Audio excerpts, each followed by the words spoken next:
অল্প সময়ের নোটিশে আপনাদেরকে রিকোয়েস্ট করে এখানে আমরা ডেকেছি, কারণ একটা গুরুত্বপূর্ণ বিষয় রাজ্যবাসীর সাথে শেয়ার করার জন্য। এটার জন্য আমাদের director health service sir, doctor Tapan Majumdar sir এবং ডাইরেক্টর ফ্যামিলি ওয়েলফেয়ার ম্যাডাম, আমরা immediately within a notice of 30 minutes আমরা এখানে এসেছি। কারণ ব্যাপারটা এত একটা গুরুত্বপূর্ণ বিষয়, কারণ এটা সবার সামনে সঠিক টাইমে তুলে না ধরলে এটার জন্য একটা মিসকনসেপশন আগামী দিনে মানুষের মধ্যে আসতে পারে। সেই জন্য এই প্রেস কনফারেন্সটা ইমিডিয়েট আমরা এখানে এসেছি। আপনারা জানেন যে ত্রিপুরার যে সেকেন্ড ওয়েভ, যেটা সারা ভারতবর্ষে যেটা হচ্ছে, সেটা আমাদের এখানে এপ্রিল মাস 2021 থেকে এপ্রিল মাস থেকে এখানে আস্তে আস্তে কেসের সংখ্যা লক্ষ্য করা গেছে। যখন আমরা দেখি যে আমাদের ত্রিপুরা রাজ্যে 25 মার্চ থেকে যখন 31 মার্চ, কারণ আমরা বিভিন্ন মিডিয়ার মাধ্যমে দেখি আজকে পজিটিভিটি রেট কত, আজকে এটা কি এসছে। যদি দপ্তরের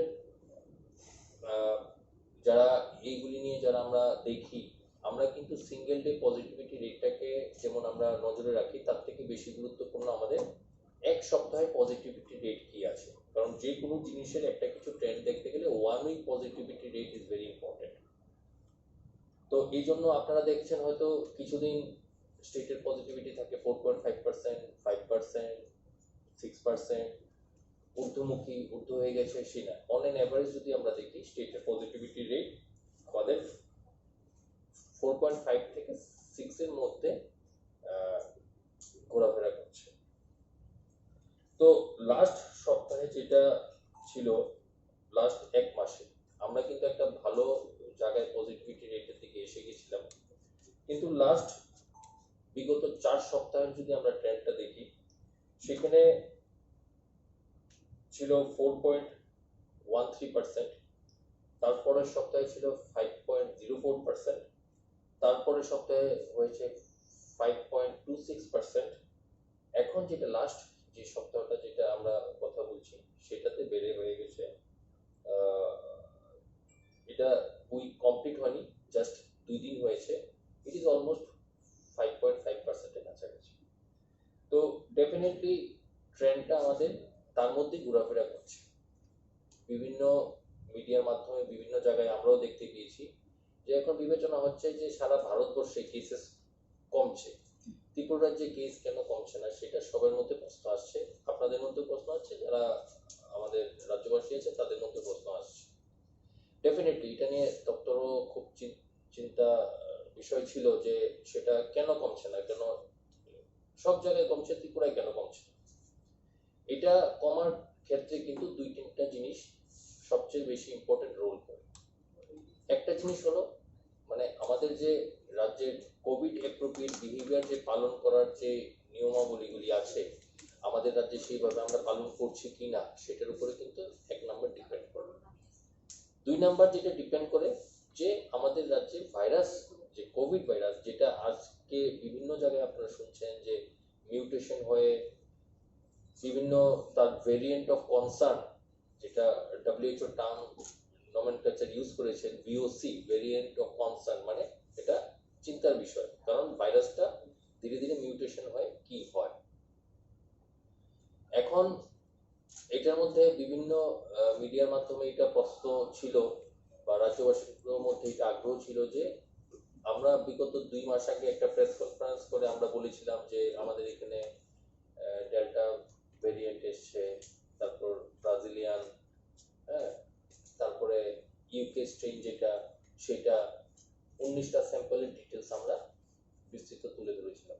রাজ্য সরকার প্রতিনিয়ত ডিপার্টমেন্ট অফ মাইক্রোবায়োলজি থেকে আমরা যেই পজিটিভগুলি আসছে, আরটিপিসিআর পজিটিভ, সেটা একটা ভারত সরকারের পলিসি আছে, সেই পলিসি অনুযায়ী আমরা আমাদের ডেজিগনেটেড জিনোম সিকোয়েন্সিং এর ল্যাব হলো পশ্চিমবঙ্গের কল্যাণীতে। আগে এনআইভি পুনে ছিল, তারপর ভারত সরকার সেটাকে রিজিয়ন ওয়াইজ ভাগ করে দিয়েছে। তো আমাদের কল্যাণী ল্যাবে আমাদের সেই স্যাম্পলটা পাঠাতে হয়, পাঠাতে গিয়ে বিভিন্ন প্রসিডিউর আছে, যেটা পরবর্তী সময় তখন স্যার তুলে ধরবেন।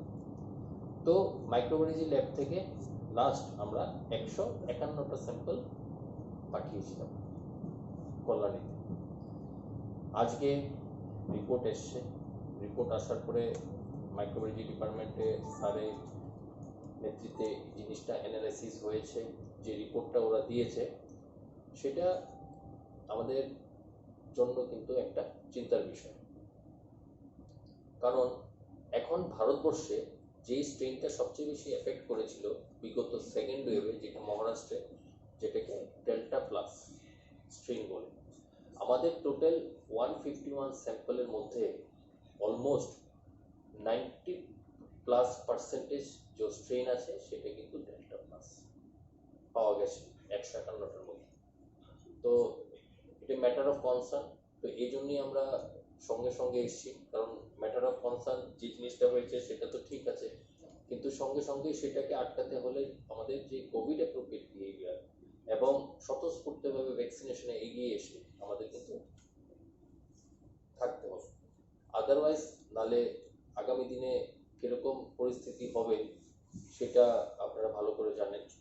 এই যে অ্যানালাইসিসটা হয়েছে জিনোম সিকোয়েন্সিং, তখন স্যার ডিটেলস বলবেন কটা স্যাম্পল পাঠিয়েছিল, কোন ডিস্ট্রিক্টে কিভাবে আছে সেটা ডিটেলস বলবেন। সেই রিপোর্টটা স্যারের কাছে আছে। তবে আমি এটাই নিবেদন রাখবো স্বাস্থ্য দপ্তরের পক্ষ থেকে, যে যেই নিয়মগুলি স্বাস্থ্য দপ্তর থেকে দেওয়া হচ্ছে বা প্রশাসন থেকে বলা হচ্ছে, আপনারা এগিয়ে আসুন, আপনারা নিজেরা সেই দায়িত্বটা নিজের হাতে নিয়ে সেটা পালন করুন। এটা আমার ব্যক্তিগতভাবে আমি সবাইকে অনুরোধ করব সেটা করার জন্য। বাকি আমি তখন আমরা দিয়েছি বা আমাদের যে কনসার্ন আমরা এটা শেয়ার করেছি। তো ম্যাডাম এখানে এসছেন, এটাই এই জন্যই এসছেন কারণ কিছু হয়তো যে স্টেপ বা কি আছে সেটা বিস্তৃত হয়তো ডিটেলস তুলে ধরবেন। না, সাজেশন আমাদের তরফ থেকে যা আছে সেটা আমরা দিয়েছি। সাজেশনের মধ্যে আমাদের ছিল যে কোভিড অ্যাপ্রোপ্রিয়েট বিহেভিয়ার মানার জন্য যা যা করার প্রয়োজন তা নেওয়ার জন্য আমরা সাজেস্ট করেছি। এখানে কারফিউ বা মেডিকেল সায়েন্সে কোনো কারফিউ বলে কোনো টার্মস ইউজ হয় না।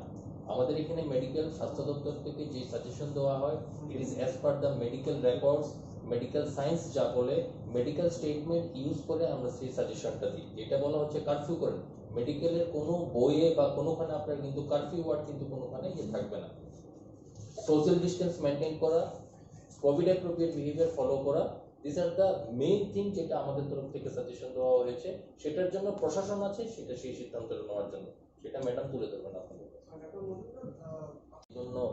প্যানিক হবেন না, দপ্তর আপনাদের চিন্তাটা দপ্তর নিজের মধ্যে নিয়ে সেটাকে ফলো আপ করছে, আপনারা সহযোগিতা করবেন দপ্তরকে, এটাই আমাদের রিকোয়েস্ট থাকবে। বাকি আমি তখন স্যারকে বলবো ডিটেলস বিস্তৃত বলার জন্য। ডক্টর দীপ অলরেডি ব্রিফ করেছে রিগার্ডিং আমাদের লেটেস্ট সিচুয়েশন। আমি বেসিক্যালি ভাইরাসটা সম্বন্ধে বলবো যে আপনারা লাস্ট প্রেস কনফারেন্স যখন করেছিলাম তখন অলরেডি বলেছিলাম যে আমরা কিন্তু প্রতিনিয়ত ভাইরাসের ক্যারেক্টার জানার জন্য একটা নির্দিষ্ট পরিমাণ স্যাম্পল সিকোয়েন্সিংয়ের জন্য পাঠাই। সেটা এই অ্যাক্টিভিটি শুরু হয়েছে আমাদের 2020 মার্চ মাস থেকে। ফার্স্ট ওয়েভে আপ টু 2020 ডিসেম্বর, যদি আপনাদের যদি মনে থাকে যে আমি বলেছিলাম যে আপ টু ডিসেম্বর 2020 আমাদের রাজ্যে কোনো চিন্তাজনক কোনো স্ট্রেন ছিল না। যে নর্মাল স্ট্রেনগুলো সারা ভারতবর্ষে ছিল সেগুলো আমাদের রাজ্যেও ছিল। তো আমরা খুব একটা উদ্বিগ্ন ছিলাম না এই স্ট্রেনগুলো নিয়ে। কিন্তু জানুয়ারি, ফেব্রুয়ারি, মার্চ এই 3 মাসের যখন স্যাম্পলগুলো পাঠালাম তখন দেখা গেল যে 3টে ভেরিয়েন্টই আমাদের রাজ্যে আছে। তার মধ্যে ছিল ডেল্টা ভেরিয়েন্ট, আলফা ভেরিয়েন্ট এবং গামা ভেরিয়েন্ট। তো সেটা ডিস্ট্রিবিউশন যদি আমাদের খেয়াল থাকে, ডেল্টা ভেরিয়েন্ট কিন্তু এক্সক্লুসিভলি ওয়েস্ট ডিস্ট্রিক্টে ছিল। ওয়েস্ট ডিস্ট্রিক্টে 11টার মতো ডেল্টা ভেরিয়েন্ট ছিল 19টার মধ্যে, আর বাকিগুলো ইউকে ভেরিয়েন্ট এবং যে সাউথ আফ্রিকান ভেরিয়েন্ট এগুলো অন্যান্য জেলাতে ছিল, পশ্চিম জেলাতে ছিল। তো এপ্রিল এবং মে মাসে আমরা টোটাল 151টা স্যাম্পল, কারণ এপ্রিল মে মাসে আমাদের কেস বেশি ছিল। তো গভর্নমেন্ট অফ ইন্ডিয়ার যে গাইডলাইন আছে এই গাইডলাইন মেনে আমরা এপ্রিল মে মাসে যে স্যাম্পলগুলো পাঠাই 151টা স্যাম্পল, এই 151টা স্যাম্পলের রেজাল্ট আজকে আমরা পেয়েছি এবং এতে আমরা দেখলাম যে ডেল্টা ভেরিয়েন্ট থেকে এখন চেঞ্জ হয়ে আমাদের রাজ্যে ডেল্টা প্লাস এখন প্রিডমিনেন্টলি। আরেকটা জিনিস যেটা উদ্বেগের সেটা হচ্ছে ডেল্টা ভেরিয়েন্টটা প্রথম যখন ছিল তখন কিন্তু শুধু ওয়েস্ট ডিস্ট্রিক্টে ছিল, আর ডেল্টা প্লাস যেটা এখন ডেল্টা প্লাস কিন্তু সমস্ত জেলাতেই পাওয়া গেছে। এখন আমাদের 8টা জেলার মধ্যে কোনো জেলাতেই ডেল্টা প্লাসের মানে ইয়ে নেই, অনুপস্থিতি নেই, সব জেলাতেই আছে। তবে সংক্রমণের হারের যে পার্সেন্টেজ সেটা পশ্চিম জেলাতে সবচেয়ে বেশি, যে মোর দেন 80% আমার ওয়েস্ট ডিস্ট্রিক্টে, আর বাকি ডিস্ট্রিক্টগুলোতে বাকি গুলো আছে। তো ডেল্টা প্লাসের সঙ্গে সঙ্গে কিন্তু ডেল্টা ভেরিয়েন্টও আছে, আবার ইউকে ভেরিয়েন্টও আছে, সেগুলো অনেক কম আছে। ডেল্টা প্লাস নিয়ে আজকাল পত্রপত্রিকা এবং বিভিন্ন প্রিন্ট এবং ইলেকট্রনিক মিডিয়াতে আপনারা দেখতে পাচ্ছেন যে সবাই উদ্বিগ্ন, কারণ এটাকে WHO আখ্যা দিয়েছে যে ভেরিয়েন্ট অফ কনসার্ন। সেটা কেন ভেরিয়েন্ট অফ কনসার্ন? সেটা হচ্ছে, এক নাম্বার হচ্ছে ডেল্টা প্লাসের যে ট্রান্সমিসিবিলিটি বেশি, মানে খুব দ্রুত সংক্রমণ ছড়ায়, নাম্বার ওয়ান। নাম্বার টু, যার মধ্যে যাকে সংক্রমিত করে তার মধ্যে খুব তাড়াতাড়ি ফুসফুসে সেটা আক্রমণ করতে পারে, যার ফলে মৃত্যুর হার বাড়ার একটা ঝোঁক থাকে, স্পেশালি যাদের আদার কোমরবিডিটিস থাকে, যেমন ডায়াবেটিস বা রেনাল ডিজিজ, কিডনিতে প্রবলেম, এগুলো যদি থাকে। থার্ড ইম্পর্টেন্ট হচ্ছে, আগে যেটা নর্মাল ভেরিয়েন্ট গুলো ফ্যামিলিতে যদি একজনকে আক্রান্ত করতো তাহলে বাকি হয়তো ফ্যামিলির 1-2 জন এডিশনাল আক্রান্ত হতো, কিন্তু ডেল্টা প্লাসের পিকুলিয়ারিটি হলো একজন যদি ফ্যামিলিতে আক্রান্ত হয় ধীরে ধীরে ফ্যামিলির সবাই আক্রান্ত হবে। So transmissibility is very high, সেই জন্য এটা হচ্ছে। আর চতুর্থ হচ্ছে যে ভ্যাকসিন আমরা নিচ্ছি, যে উদ্দেশ্যে আমরা ভ্যাকসিন নিচ্ছি, যে অ্যান্টিবডি তৈরি করা এবং ভাইরাসের এগেনস্টে, ভাইরাস যাতে আর আক্রমণ করতে না পারে তার এগেনস্টে ফাইট করা, ডেল্টা প্লাসের কিন্তু এই প্রতিরোধ ব্যবস্থাকেও ভেঙে দেওয়ার একটা ক্ষমতা রাখে। যদিও এখনো অব্দি বিভিন্ন ভ্যাকসিনের এগেনস্টে ডেল্টা প্লাসের যে পরীক্ষা নিরীক্ষা হয়েছে তাতে দেখা গেছে যে সম্পূর্ণ নিউট্রালাইজ করতে পারে না অ্যান্টিবডিকে, কিন্তু ভ্যাকসিনের এফিকেসি কিছুটা কমিয়ে দেয়। তো ডেফিনেটলি যে ডেল্টা প্লাসে এফেক্টেড আছেন ওনার ক্ষেত্রে ভ্যাকসিনের এফিকেসি অনেকটা কম থাকবে যিনি নর্মাল একটা ভেরিয়েন্টে ইনফেক্টেড থাকে। এই যে মিউটেশন ভাইরাস তখনই হয়, যেটা অলরেডি ডিপ বলে গেছে, যখন আমরা ভাইরাসকে বেশি মাত্রায় ট্রান্সমিশন মানে সংক্রমণ করার সুযোগ দেব, যেটা এক্স্যাক্টলি আমরা দিচ্ছি ত্রিপুরাতে। আমাদের এটা তো অনস্বীকার্য যে কোভিড অ্যাপ্রোপ্রিয়েট বিহেভিয়ারের ক্ষেত্রে আমরা যে কোভিড উপযোগী যে আচরণ আমাদের, যেটার জন্য আমরা বারবার জোর দিচ্ছি, সেখানে দেখা যায় অনেকটা অনীহা আমাদের মধ্যে আছে। আমরা সুযোগ পেলেই গ্যাদারিং করি, সুযোগ পেলেই আমরা ডিস্টেন্স মেনটেন করি না। সো এসব কারণে আমরা কিন্তু ভাইরাসকে অ্যালাউ করছি অনেক দিন ধরে। কারণ আপনারা যদি খেয়াল করেন, দীপ অলরেডি স্ট্যাটিস্টিক্স দিয়ে বলেছে যে সব স্টেটে কিন্তু ডাউন গোয়িং এখন, কিন্তু আমাদের স্টেটে আমরা কিন্তু একভাবে চলছি, 5.5 শতাংশের হিসাবে হয়তো 1-2 এদিক সেদিক হচ্ছে, বাট আমি মানে ইন জেনারেল দেখতে গেলে ভাইরাসটা কিন্তু একভাবে আমি বলবো যে সাস্টেইন ট্রান্সমিশন হচ্ছে, এবং this is not a good sign. আজকে হয়তো ডেল্টা প্লাস, আগামী দিন সেটা হয়তো আমরা যদি আরো সুযোগ দিই এটা ডেল্টা প্লাস প্লাস হয়ে হয়তো আরো খতরনাক হতে পারে। তো সেই জন্য আজকে আমরা যেটা দীপ অলরেডি বলেছে, এখানে আসার উদ্দেশ্য হচ্ছে যে জনসাধারণকে আবারও অনুরোধ করা যে কোভিড অ্যাপ্রোপ্রিয়েট যে বিহেভিয়ার সেটা শুধু বাড়ির বাইরে নয়, বাড়ির ভেতরেও আমাদের এখন পালন করা উচিত। কারণ অলমোস্ট এটা অনেকটা কমিউনিটি ট্রান্সমিশনের মতোই জিনিসটা আছে, এবং যে কোনো মুহূর্তে ভারতবর্ষের অন্যান্য রাজ্যে যদি থার্ড ওয়েভ শুরু হয়, সেটার প্রভাব যদি এটার সঙ্গে এডিশনাল হয়, সেটা কিন্তু আমাদের মোকাবেলা করতে যথেষ্ট হিমশিম খেতে হবে। তো সেই জন্য আমাদের মানে স্বাস্থ্য দপ্তরের পক্ষ থেকে আমরা আবারও অনুরোধ রাখবো যে আমরা যতদূর সম্ভব আমরা যাতে কোভিড অ্যাপ্রোপ্রিয়েট বিহেভিয়ারগুলো আমাদের সবারই জানা আছে, সিম্পল, জাস্ট বারবার হাত ধোয়া, মাস্ক ব্যবহার করা, সোশ্যাল ডিস্টেন্স আর ফিজিক্যাল ডিস্টেন্স মেনটেন করা, এই তিনটে জিনিসের উপর আমরা বারবার জোর দিচ্ছি। কিন্তু তিনটের মধ্যেই আমরা দেখি কিছুটা অনীহা আছে সবার মধ্যে। তো এই ব্যাপারে জনসাধারণ যদি সাহায্য না করে তাহলে কিন্তু করোনা মুক্তি অনেকটা কমপ্লিকেটেড হয়ে যাবে আমাদের স্টেটের পক্ষে। ধন্যবাদ। যেটা বললাম যে ভাইরাসের মিউটেশনের ব্যাকগ্রাউন্ডটা আমি দিলাম, যে একটা হচ্ছে যে ভাইরাসকে আমি অ্যালাউ করছি ট্রান্সমিশন হতে, সেটাকে আমার বন্ধ করতে হবে। চেইন ট্রান্সমিশন চেইন আমার ব্রেক করতে হবে, যে কোনো মূল্যে ব্রেক করতে হবে। সেটা এবার যদি আরো কঠোর পদক্ষেপ নিতে হয় সেটা নিতে হবে, সেটাকে সবাই সহযোগিতা করতে হবে। হয়তো ভবিষ্যতে আরো কঠোর পদক্ষেপ নিতে হতে পারে এটা করার জন্য। সেকেন্ড হচ্ছে যে যাদের মধ্যে ভাইরাসটা ঢোকে, যেমন যারা ইমিউনো কম্প্রোমাইজ থাকে, যাদের কোমরবিডিটি থাকে, ওদের মধ্যে ভাইরাসটা বেশি দিন ধরে রেপ্লিকেট করতে পারে। ভাইরাস যত বংশবৃদ্ধি করবে বেশি দিন ধরে, তত বেশি মিউটেশন হবে, এটা ভাইরাসের ধর্ম। আর ভাইরাস মিউটেশনের তিনটে দিক হয়। একটা হচ্ছে নিউট্রাল অ্যাসপেক্ট, মানে ভাইরাস মিউটেশন হলো কোনো প্যাথোজেনিসিটি, কোনো চেঞ্জ হলো না, ওর রোগ সৃষ্টি করার কোনো ক্ষমতার কোনো বৃদ্ধি হলো। সেকেন্ড হতে পারে এটার একটা পজিটিভ ইম্প্যাক্ট থাকতে পারে। পজিটিভ ইম্প্যাক্ট হচ্ছে যে ভাইরাস দুর্বল হয়ে গেল, আমরা যেহেতু মাস ভ্যাকসিনেশন, আমরা যেহেতু ভ্যাকসিনেশন অনেক এগিয়ে আছে অনেক রাজ্যের থেকে, তো ভ্যাকসিনেশনের প্রভাবে আমরা হয়তো এটাকে প্রতিহত করতে পারবো।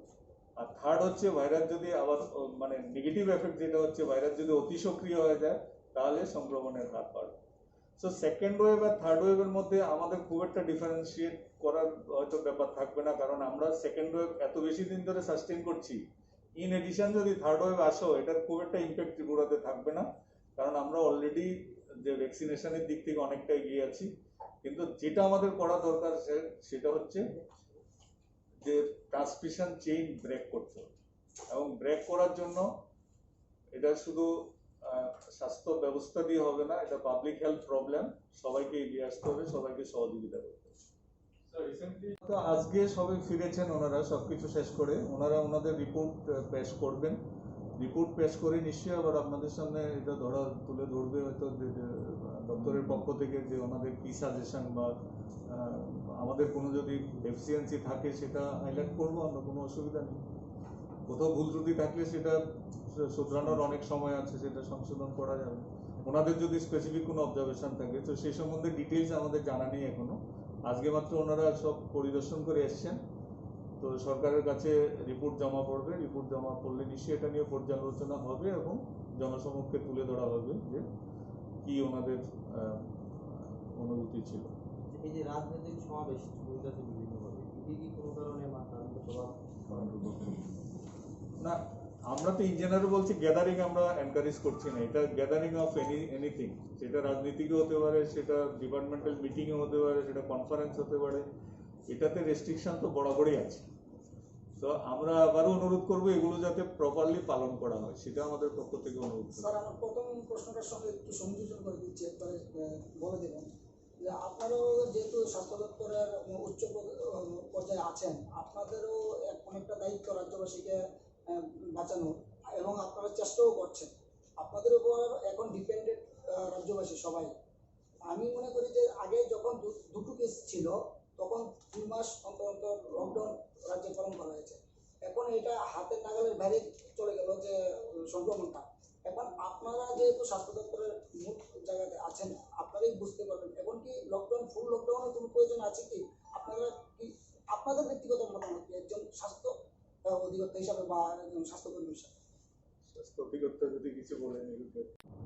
ডেল্টা প্লাস ভেরিয়েন্ট 151টার মধ্যে 138টা, আর ডেল্টা ভেরিয়েন্ট যেটা প্লেন ডেল্টা ভেরিয়েন্ট যেটা 10টা, আর 3টে আছে ইউকে ভেরিয়েন্ট যেটা আলফা ভেরিয়েন্ট বলে এখন। হ্যাঁ, ওদের এমনিতে নাম, সাংকেতিক নাম হচ্ছে ডেল্টা প্লাসকে আমরা এখন বলি B1.617.2, আর প্লেন ডেল্টাকে বলা হয় এখন B1.617.1, আর আলফা যেটা সেটা হচ্ছে আগে যেটাকে আমরা ইউকে ভেরিয়েন্ট বলতাম B1.1.7। তো এই 138টার মধ্যে আপনার ডেল্টা প্লাসের আমি ডিস্ট্রিবিউশনটা বলছি। ওয়েস্ট ডিস্ট্রিক্টে 115টা, অলমোস্ট 80% ওয়েস্ট ডিস্ট্রিক্ট, সিপাহীজলাতে 8টা, গোমতি 5টা, সাউথ ত্রিপুরাতে 2টো, খোয়াই 1টা, ধলাই 1টা, ঊনকোটি 4টা আর নর্থ ত্রিপুরাতে 2টো, টোটাল 138। আর ডেল্টা ভেরিয়েন্ট যেটা again West district leading, West ডিস্ট্রিক্টে হচ্ছে 7টা 10টার মধ্যে, সিপাহীজলায় 2টো, গোমতিতে 1টা, আর বাকি কোনো ডিস্ট্রিক্টে পাওয়া যায়নি ডেল্টা ভেরিয়েন্ট। আর ইউকে ভেরিয়েন্ট যেটা, সেটা আমাদের ওয়েস্ট ডিস্ট্রিক্টে 2টো আর সিপাহীজলাতে 1টা, টোটাল 3। এই হচ্ছে 151টা স্ট্রেনের ডিস্ট্রিবিউশন, যেটা আমরা সিকোয়েন্স করিয়ে নিয়েছি। একটা হচ্ছে ভাইরাস, আমাদের জীবন আর জীবিকা, এই তিনটের মধ্যে ব্যালেন্স রেখে আমাদের চলতে হবে। এখন জীবন বাঁচাতে গেলে জীবিকা যদি একদম কম্প্রোমাইজ করে, সেখানে প্রবলেম হচ্ছে। জীবন জীবিকা যদি আমি ঠিকমতো চালাতে যাই, তাহলে ভাইরাস আমাদের প্রবলেম করছে। এটাতে যাতে ইমব্যালেন্স না হয়, সেজন্য আমাদের তিনটে দিকে খেয়াল রাখতে হবে। স্ট্রিক্ট লকডাউন কতটুকু এফেক্টিভ, কারণ সারা ভারতবর্ষে এই সেকেন্ড ওয়েভে কোনো strict lockdown in true sense কোথাও দেয়নি, এক্সেপ্ট দিল্লিতে কয়েকদিনের জন্য দেওয়া হয়েছিল, আর বাকি সব জায়গায় রেস্ট্রিক্টেড করে দেওয়া হয়েছিল, যে সব কিছুতে রেস্ট্রিকশন। তো সেই পথে কি আমরা চলবো না আরো স্ট্রিক্ট করতে যাবো, সেটা ম্যাডাম একটু পরে এক্সপ্লেন করবেন। সেটা সরকারের পলিসিগত সিদ্ধান্তের ব্যাপার। আমাদের তরফ থেকে আমাদের যা অ্যাডভাইস দেওয়ার, পরামর্শ যা দেওয়ার আমরা দিয়েছি। এখন আমরা দেখব যে সরকারের তরফ থেকে কি ডিসিশন দেয়, প্রশাসনের তরফ থেকে কি সিদ্ধান্ত দেওয়া হয়, সেই অনুযায়ী নিশ্চয়ই। এটার মধ্যে স্যার এড করে দিচ্ছি, আজ অনেকগুলো দায়িত্ব বা কর্তব্য যেটা রয়েছে, তার মধ্যে একটা দায়িত্ব হচ্ছে যে বিভিন্ন ধরনের সংক্রামক বা অসংক্রামক, আমরা যেটাকে বলি কমিউনিকেবল বা নন কমিউনিকেবল ডিজিজগুলোকে প্রতিরোধ করা বা প্রিভেন্ট করা হচ্ছে স্বাস্থ্য দপ্তরের একটা অন্যতম দায়িত্ব। ঠিক আছে? তো কোভিড যেমন সংক্রামক একটা রোগ, ঠিক সেরকম ভাবে বিভিন্ন ধরনের রোগ, আপনারা জানেন ম্যালেরিয়া একটা সংক্রামক রোগ, টিউবারকুলোসিস একটা সংক্রামক রোগ। সব সংক্রামক রোগের ক্ষেত্রেই আমরা যেটা বলি যে early diagnosis and prompt treatment, এই দুটো হচ্ছে জিনিস যেটা নাকি আমাদের মূল মন্ত্র। কিন্তু আমরা যেটা দেখছি সেটা হচ্ছে রাজ্যের মানুষ অনেকটাই অসচেতন, এবং কোভিডের বিভিন্ন ধরনের উপসর্গ থাকা সত্ত্বেও তারা কিন্তু পাশাপাশি স্বাস্থ্যকেন্দ্রে যথাসময়ে উপস্থিত হচ্ছে না। যখন উপস্থিত হচ্ছে তখন দেখা যাচ্ছে যে তার এমন কিছু কমপ্লিকেশন হয়ে গেছে যেটা নাকি সারাই করা বা যেটাকে নাকি ট্রিটমেন্ট করা অনেকটাই কষ্টসাধ্য হয়ে দাঁড়ায়।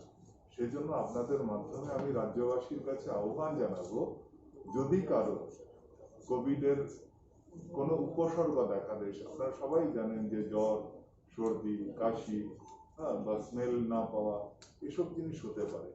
এইসব জিনিস হলে সঙ্গে সঙ্গেই যাতে স্বাস্থ্যকর্মীদের সঙ্গে যোগাযোগ করেন, সেটা আপনাদের মাধ্যমে আমি রাজ্যবাসীর কাছে অনুরোধ করব। আমার ধারণা যেটা, সেটা হচ্ছে যে যদি সময় মতো তারা হাসপাতালে যোগাযোগ করেন, আপনারা যেটা বলছিলেন যে রাজ্যের মৃত্যুর সংখ্যা বাড়ছে, হ্যাঁ কিছুটা বাড়ছে আমি বলবো না, তবে স্টেডিক রয়েছে।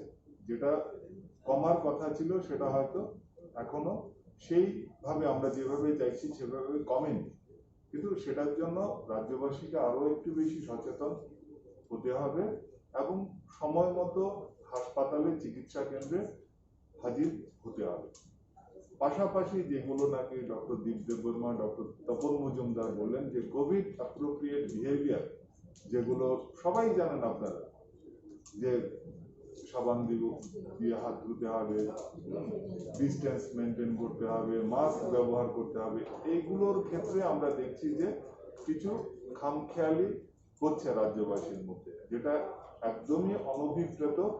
তো আজকের যে প্রেস কনফারেন্স, সেটার মাধ্যমে আমরা আবারও রাজ্যবাসীর কাছে জানাতে চাই, যেহেতু রাজ্যে ডেল্টা প্লাস ভেরিয়েন্টের অনেক কেস পাওয়া গেছে এবং যার ইনফেক্টিভিটি বা যার মাধ্যমে রোগ ছড়িয়ে পড়ার আশঙ্কা আরো অনেক বেশি, সেক্ষেত্রে রাজ্যবাসী যাতে আরো সতর্ক থাকেন, তার জন্যই আজকের এই প্রেস কনফারেন্সের আয়োজন, এবং আপনাদের মাধ্যমে প্রত্যেকটা মানুষের কাছে সেই বার্তা পৌঁছে দেওয়ার জন্যই আমরা এখানে বসেছে। স্যার আমার প্রশ্ন হচ্ছে বলবো যে লকডাউনের ব্যাপারটা প্রয়োজন বা অপ্রয়োজন না, মানুষের সতর্কতাটা সবচেয়ে বেশি প্রয়োজন। মানুষ যদি সতর্ক থাকেন, যেই যেই কোভিড অ্যাপ্রোপ্রিয়েট বিহেভিয়ারের কথা বলা হয়েছে বা সরকারের তরফে নোটিফিকেশনের মাধ্যমে জানানো হয়েছে, সেগুলোও যদি ঠিকভাবে পালন করা হয়, সেক্ষেত্রেও আমরা অনেকাংশেই সফল হব রাজ্যে কোভিডের স্প্রেড বা সংক্রমণ ছড়ানো রুখতে। সরকারকে যে সাজেশন ব্যাপারটা যদি একটু ক্লিয়ার করেন ম্যাডাম, কি সাজেশন দিয়েছেন? মিলিত হয়েছি। আমার সাথে আছেন আমাদের director of health service doctor Shubhashis Debbarma, doctor Tapan Majumdar, professor microbiology department, SSO doctor Deep Kumar Debbarma. আমরাও আমাদের রাজ্যে কোভিড পরিস্থিতি কীভাবে মোকাবেলা করা যায়, কীভাবে আমরা পরবর্তী পদক্ষেপ নেব সে বিষয়ে আলোচনা করার জন্য এবং সার্বিক পরিস্থিতি মোকাবেলার ক্ষেত্রে আমাদের যে জনসাধারণ আছে কীভাবে আমরা সেই সামনের এখন যে পরিস্থিতি আসছে, এখন যে এসেছে সেটাকে মোকাবেলা করব, সেটা জনসাধারণের মধ্যে সচেতনতা বাড়িয়ে দেওয়ার জন্য কি কি পদক্ষেপ নেওয়া যায় সে বিষয়ে আলোচনা করার জন্য আজকে আমরা এখানে মিলিত হয়েছি। আমাদের রাজ্যেও আমরা টেস্টিং অনেক বাড়িয়ে দিয়েছি, টেস্টিং, তারপর আমরা সিকোয়েন্সিং, যে আমাদের এখানে কি ধরনের ভাইরাস দ্বারা আক্রান্ত হচ্ছি সে বিষয়ে আমাদের এখানে আলোচনা আমরা রাখব। সে বিষয়ে বিস্তর বলবেন আমাদের এসএসও ডক্টর